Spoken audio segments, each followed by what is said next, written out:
Never want to get close with them. Just be perfectly content with their continual rejection. Who does that? That's what's always so strange to me when atheists and skeptics, they try to argue this way. Well, if God loves me, why doesn't he just let me do whatever I want? Why doesn't he just leave me alone? Well, the answer is he does, and that's hell. God lets people do whatever they want, a lot. But that is the cause of much evil in the world. Hey there, all you girls, boys, and non-binaries out there. I'm back, and we are going back into this video by Nata Sala, Wise Disciple. Go back and see part 1. And essentially, he's come across 4 or 5 very popular deconstruction TikTokers and their popular videos about why it is they deconstructed their Christian faith.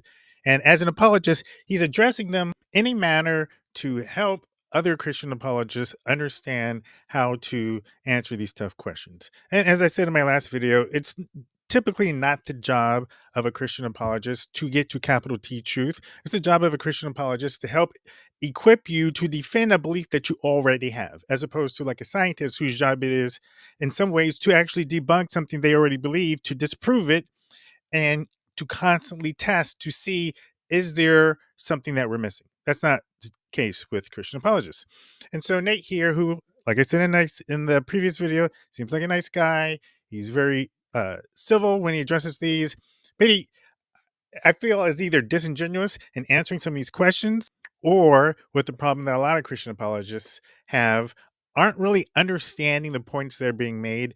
And since he's not really invested in addressing the actual points that the person's making, addresses it in a way that makes the audience who it is designed for to feel good about their questions or to learn how to own the atheist. I don't know. And so in this particular case, the last video he was addressing this person, Deconstructy, is actually a mutual of mine on TikTok. And that's the last part of the video. And he brings up this point about God. When God leaves us alone, it's the source of much evil in the world.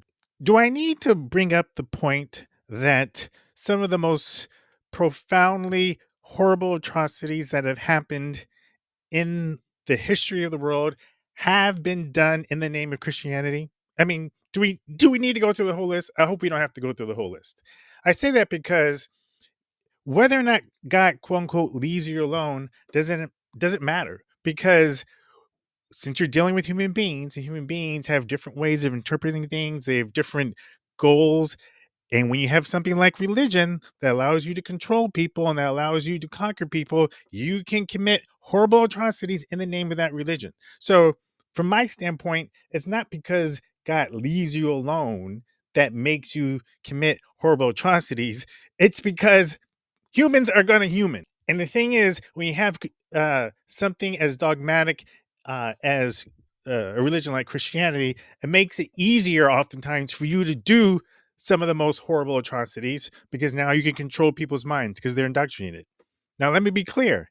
Some of the most profoundly beautiful and loving things have also been done in the name of Christianity. So again, like I said in my "there's definitely condoning of slavery in the Bible" video, is the difference really the Christianity part, or something in those humans that makes them do whatever it is that they're going to do?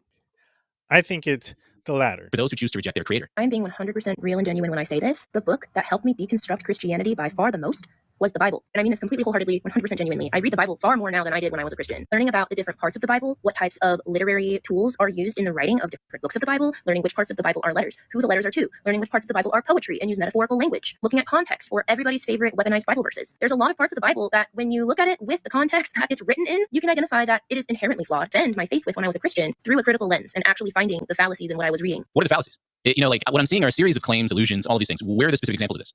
See, this is why I'm just not a fan of TikTok. It's because it caters to attention deficit. It provides fodder for those who are impatient with their attention. And the bottom line is the deepest mysteries of the universe, which we should all be pondering and chewing on and wrestling with, all the metaphors here, right? These mysteries, if we're living our lives correctly, should sit with us for great periods of time in our life. They should cause us to undergo much training and study and to seek out wise mentors to engage and learn from. Perhaps some of these mysteries. I think this is a part of the video where he just reveals his ignorance, and he doesn't look like a boomer, but he kind of sounds like a boomer. I'm pretty sure I'm older than he is.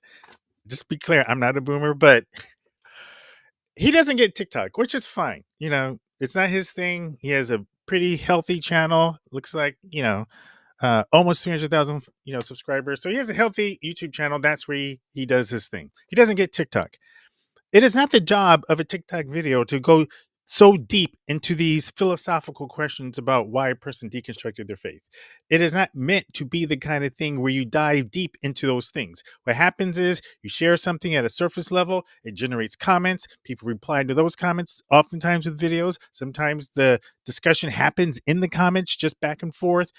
You can stitch a video where that's essentially where you take somebody else's video, you take the first few seconds of it, and then you respond to it. Like, there's so many different ways that you can respond to create this ongoing conversation between videos, as opposed to making what is like the kind of video you're watching now, a long 20-minute whatever video that dives into a response to what somebody says. So it is not the job of her to go deep, but the points she is making are good points.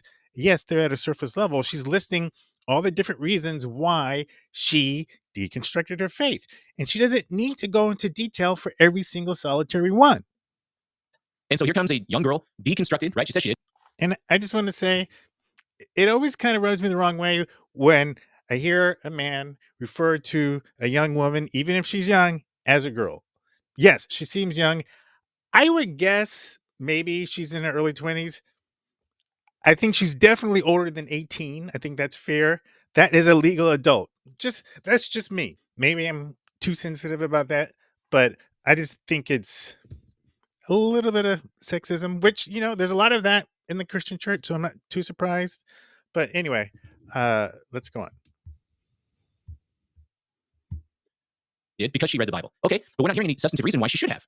I haven't heard a reason yet. Have you? I took a class, and it's offered at a lot of universities, but it's called Reading the Bible as Literature. And when you look at the Bible as a work of fiction instead of as complete, hard, 100% truth and fact, it makes a lot more sense. And I find that I don't get angry when I read the Bible anymore. I do get angry about the ways it has been perverted and weaponized against other people, though. Okay, so let me repeat back what I just heard. Okay, she said, I read the Bible, and it contains lots of various types of literature, genre representation. Okay, great so far. I agree with that. Then she said, I took a class in college called the Bible as Literature, and now it makes sense. By the way, I took the same class at my local university when I was an atheist, and it's ridiculous, this class, for one simple reason. First of all, we don't know if the Bible as literature class is the same one that she took. Like, I'm sure the Bible as literature is a common topic you could see in a lot of different classes.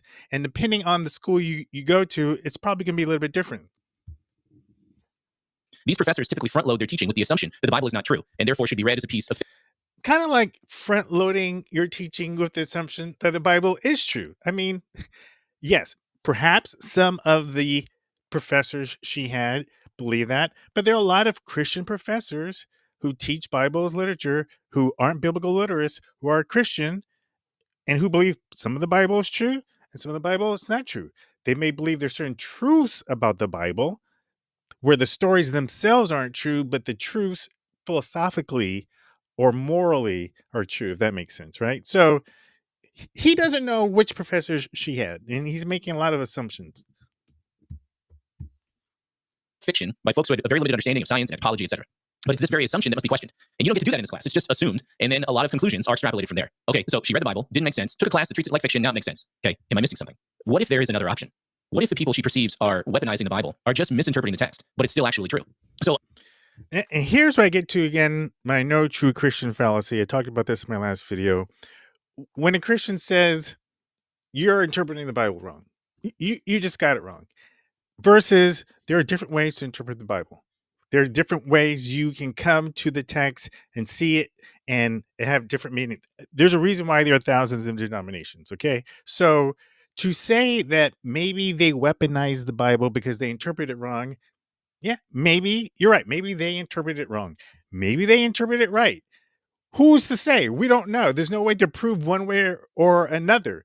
But the point that does remain is, depending on what you believe at the Bible will have a profound impact on how you live your life. And so if you live your life in such a way that emphasizes the part of the Bible that say, oh, I don't know, it's a sin to be gay, you are going to treat gay people a certain way. If you lived during the 1800s and you believe, based on your teaching of the Bible, that it is okay to own other people, because there's plenty of verses in there that make that seem okay, you are going to be totally fine owning some black people. Like, so and our interpretations of the Bible change over time. Our understanding as we learn new things change over time. And a lot of Christians don't even want to admit the fact that their morality as a whole has evolved over time based on getting a better understanding of the Bible. Well, right now I'm granting her claims about the weaponization of the scripture for a moment because she doesn't explain what she means by that. But what if those folks were just Come on, Nate. Does she have to? Does anyone have to explain what somebody means when they say that the Bible's been weaponized? Come on.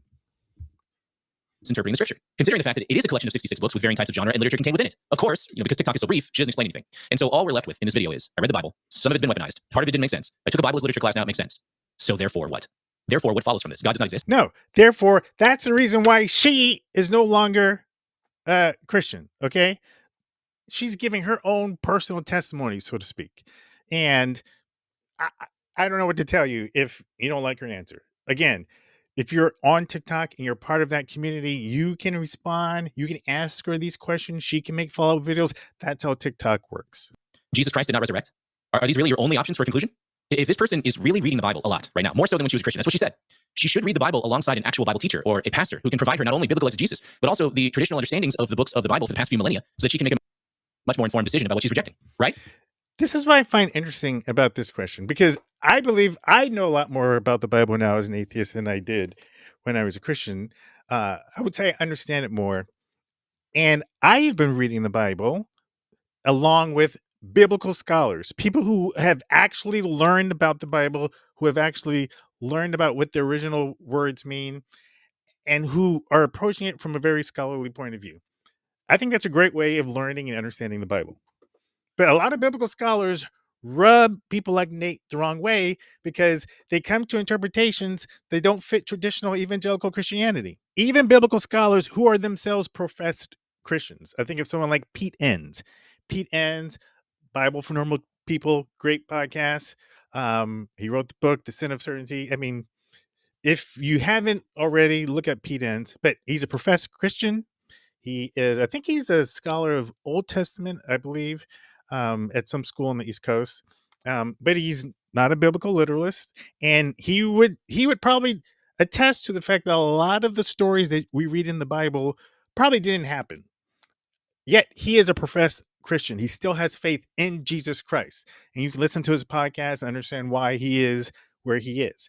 But the point is, if she were to study along somebody like that and understand the Bible and come to these conclusions like, oh, I don't know, that Adam and Eve weren't real people, that there wasn't a literal global flood, or any number of things that traditional evangelical Christians believe that some Christians don't. If she were to study the Bible along someone like that, I'm sure Nate would have a problem with that.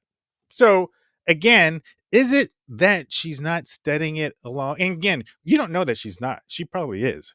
But even if she was, if she's coming to conclusions that he doesn't agree with, would that even make a difference? So a lot of times they say they should be studying it alongside someone who can help her understand, but you do that, and if you don't come to it an understanding, quote unquote, that they agree with, they still have an issue with your knowledge and your education.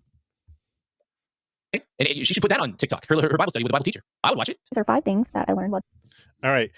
I'm going to respond to this one in another video because she brings up some really good points that, again, I just feel like he just kind of doesn't address in a way that is really helpful for the conversation. If you are truly wanting to engage with somebody who has deconstructed their faith and are no longer a believer, again, if you're looking to have a good debate with somebody who's a non-believer, I think a lot of the points that Nate brings up are good strategies.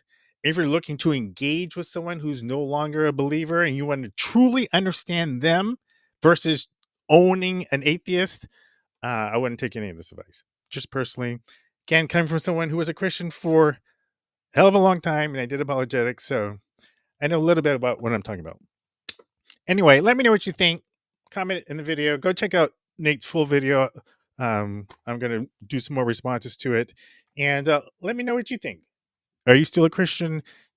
How do you approach people who are no longer believers? And if you are not a Christian or used to be a Christian, why did you stop? And how would you respond to somebody like Nate if he was coming at you the way he's come at these? Thanks a lot. Appreciate it. Like, love, share. See you on the next one.